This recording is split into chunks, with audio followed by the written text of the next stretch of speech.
Hello everyone, this is Professor Rita Paudi, lecturer at Department of Electronics and Telecommunication, NIT Polytechnic, Nagpur.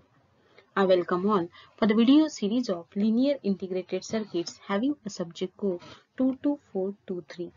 Today I am going to deliver a lecture on Chapter 5 Specialized IC Application, and today's topic of discussion is phase locked loop. The course outcome for this course as troubleshoot specified applications using various linear ICs. Whatever the linear ICs you are going to use, you can be able to troubleshoot that particular device by using that IC. Here the chart shows CO and PO mapping. How this CO5 getting mapped with all these POs we were studied in the last lecture. Learning outcome. After the completion of this topic, students will be able to, it means you will be able to describe with sketches the working of the given blocks of PLL. आप लोग PLL क्या है ये समझोगे सबसे पहले, उसके बाद में उसके ब्लॉक डायग्राम के ब्लॉक्स जो है उसको डिस्क्राइब भी आप लोग कर सकते हो. Then calculate lock range and the capture range of the given PLL. उसके बाद में you can be able to calculate the lock range and the capture range of the particular PLL. In the last lecture, we were studying about astable multivibrator with circuit diagram. आप लोगों ने astable multivibrator पढ़ा, उसके applications पढ़े, उसके बाद में वो कैसे वर्किंग करता है ये भी आप लोगों ने पढ़ा. देन यू विल आप लोगों ने ये भी बाइस्टेबल मल्टीवाइब्रेटर को भी पढ़ा, उसके भी डिफरेंट एप्लीकेशंस को आपने पढ़े, कैसे बाइस्टेबल मल्टीवाइब्रेटर वर्क करता है ये भी आप लोगों ने लास्ट लेक्चर में पढ़ा है. Then let's start with the PLL, that is the phase locked loop. Phase locked loop. Let's start with the definition. It is defined as a control mechanism. सबसे पहले एक चीज ध्यान में रखना है कि जैसे आप लोग नेक्स्ट सेमेस्टर में कंट्रोल सिस्टम का एक पार्ट पढ़ोगे, तो उस कंट्रोल सिस्टम में भी आप लोग एक थ्रू द फीडबैक एलिमेंट आप लोग फीडबैक देते हो, एक पर्टिकुलर डिवाइस को कंट्रोल करते हो, उसका एक पर्टिकुलर सिस्टम बनाते हो और वो फीडबैक को यूज करके you will be able to control that particular समय और run that particular system.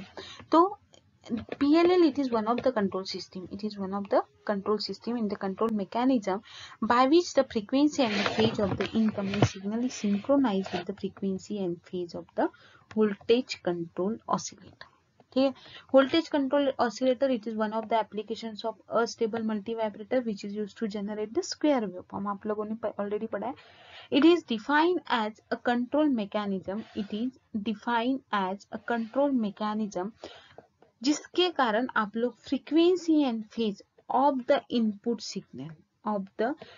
Signal is synchronize with the frequency and phase of the voltage control oscillator. Is a clear to everyone? Is a control mechanism जिसके कारण आप लोग frequency and phase input signal के synchronize होते हुए उसको control कर सकते हो at the output side. Is a clear? Then why we need the PLL. आप लोगों को PLL की जरूरत कब और कैसे है? देखो, it is very necessary to receive the center frequency of the transmitted signal and reuse it for the demodulation purpose. मतलब आप लोग अगर सेंटर फ्रीक्वेंसी कोई भी, मतलब centre frequency it is nothing but your carrier frequency. आप लोगों ने ACO में मतलब PEC में ऑलरेडी पढ़ा है कि सेंटर फ्रीक्वेंसी क्या होती है. Centre frequency of the transmitted signal and reuse it for the demodulation process. आप लोगों ने जो सेंटर फ्रीक्वेंसी यूज की है उसको आप लोग डीमॉड्यूलेशन मतलब क्या, जो सिग्नल आप लोगों के मॉड्यूलेटेड सिग्नल में कन्वर्ट हुए थे उसी मॉड्यूलेटेड सिग्नल को आप लोगों को ओरिजिनल सिग्नल में अगर कन्वर्ट करना है तो that is the process of demodulation. Then transmitted carrier frequency is directly received by the antenna. Already आप लोगों को सभी को पता है, जब भी मैं एंटीना यूज करती थी तो antenna is having a different frequency in the electromagnetic spectrum.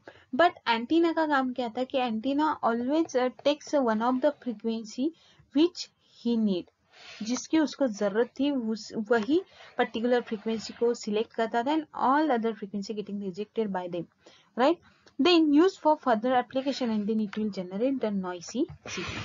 जिसके कारण क्या होता है, रिसीव होता है और यूज फॉर जो भी एप्लीकेशंस के लिए आप लोग यूज करते हो तो उसमें क्या हो रहा था, जैसे ही सिग्नल आ रहे थे तो सिग्नल में नॉइस ऐड होके आ रहा था, मतलब वो नॉइसी सिग्नल हो गए.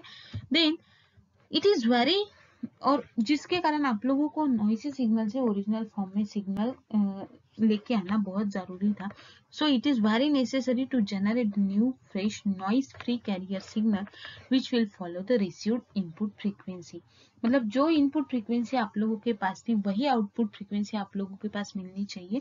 इसके लिए आप लोग क्या करते थे, जनरेट करते थे न्यू फ्रेश नॉइस सिग्नल. तो इसके लिए आप लोग जो कि आप लोगों का इनपुट फ्रीक्वेंसी को फॉलो करेगा. Then it is an oscillator which generates the new signal frequency which follows the frequency of the.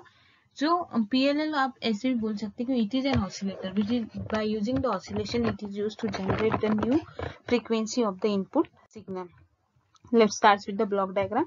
The block diagram of the PLL, that is the phase lock loop, consists of the 4 different blocks. One is the phase detector, low pass filter, amplifier and the VC. जैसे कि मैंने आप लोगों को बताया कि आप लोगों के frequency and phase at the input side, frequency and the phase at the input side, उसको सिंक्रोनाइज करना है किसके साथ, through the phase and frequency of the voltage control oscillator.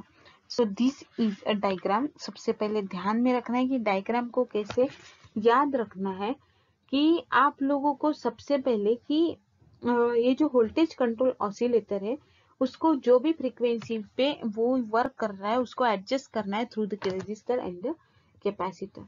And जो रेजिस्टर और कैपेसिटर जो भी फ्रीक्वेंसी आप उसके लिए यूज कर रहे हो, that frequency it is called as the free running frequency. Voltage control oscillator की फ्रीक्वेंसी कौन सी रहेगी, फ्री रनिंग फ्रीक्वेंसी. और ये जो उसको मतलब कंट्रोल करने के लिए थ्रू द रेजिस्टर कैपेसिटर जो भी मोड आप यूज करते हो, that mode it is called as the free running mode. मतलब वोल्टेज कंट्रोल ऑसिलेटर के पास क्या है, one frequency which is known as the free running frequency and that operation perform by the voltage control oscillator it is called as the free running mode.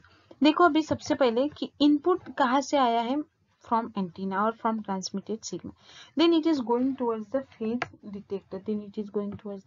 phase detector. मतलब it is used to detect the phase of that particular signal and the frequency of that particular signal. Then it is going towards the low pass filter. अभी low pass filter का काम क्या है कि low pass filter passes the only low frequency signal, passes only low frequency signal. मतलब phase detector से आने वाला जो भी सिग्नल है उसकी फ्रीक्वेंसी क्या रहनी चाहिए, लो.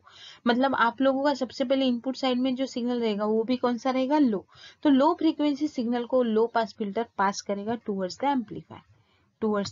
Amplifier. Now amplifier it is used to convert that particular low frequency signal into the high frequency signal. Is that clear to you? मतलब लो पास फिल्टर क्या करेगा, लो फ्रीक्वेंसी को अलाउ करेगा, बाकी सभी को रिजेक्ट करेगा. जैसे ही लो पास फिल्टर से low frequency towards the amplifier आएगी, एम्पलीफायर का एक ही काम रहेगा, that particular signal get converted into high frequency signal. और जैसे ही ये हाई फ्रीक्वेंसी सिग्नल में कन्वर्ट होते हैं, that particular signal going towards the voltage control oscillator. Voltage control oscillator. और जैसे वोल्टेज कंट्रोल ऑसिलेटर में आता है, मतलब जो भी आप लोगों के फ्रीक्वेंसी और फेज में चेंजेस हो रहे थे वो आप लोगों के क्या हो जाएंगे, कांस्टेंट हो जाएंगे eight the output side. It means at the voltage control oscillator. Is that clear to everyone? So this is all about the block diagram of the phase lock loop. Then some definitions are there regarding to phase lock loop. One is the capture range. What is the capture range? The range of the input signal over which a PLL can acquire a lock is called as the capture range. मतलब एक particular input signal के range को आप लोगों ने PLL के over अगर acquire कर लिया, capture कर लिया, तो that is called as the capture range. Then lock range क्या है? The range of frequencies of the input signal over which a PLL can maintain a lock. मतलब कैप्चर करेंगे input signal, that is capture range. Then lock होने के बाद उसको maintain करेंगे, that is a lock range. Then pull in time.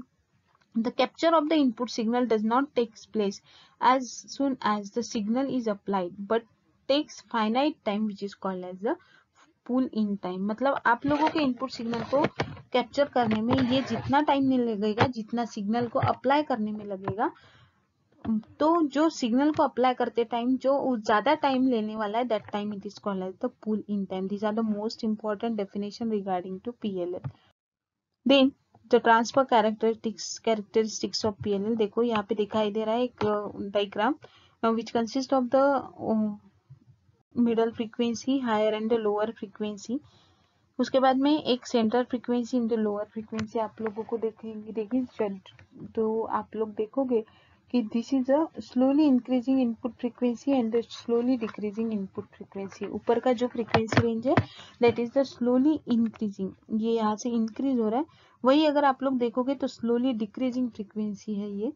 जब भी आपकी फ्रीक्वेंसी इंक्रीज हो रही है from 0 hertz to high hertz, तो आपका जो PLL कैप्चर होता है F1 पे और acquires the lock, it creates a negative error signal, उसके कारण ये नेगेटिव एरर सिग्नल कैप्चर करेगा। और जैसे ही आप लोगों की फ्रीक्वेंसी इंक्रीज होती जाएगी तो एरर सिग्नल जो है वो डिक्रीज हो जाएगा और एक टाइम ऐसा आएगा कि वो 0 लेवल पे आ जाएगी, बराबर है।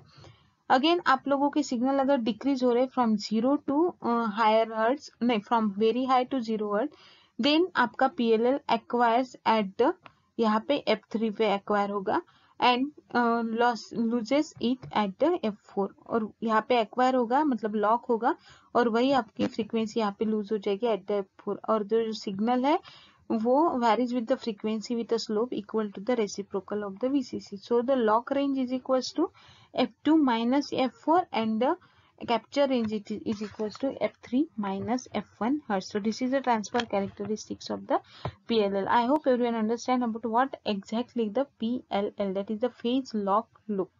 ठीक है, मतलब ऐसा लूप जहाँ पे आप लोगों को फेज आपकी वोल्टेज आपकी फ्रीक्वेंसी क्या करनी है, लॉक करनी है।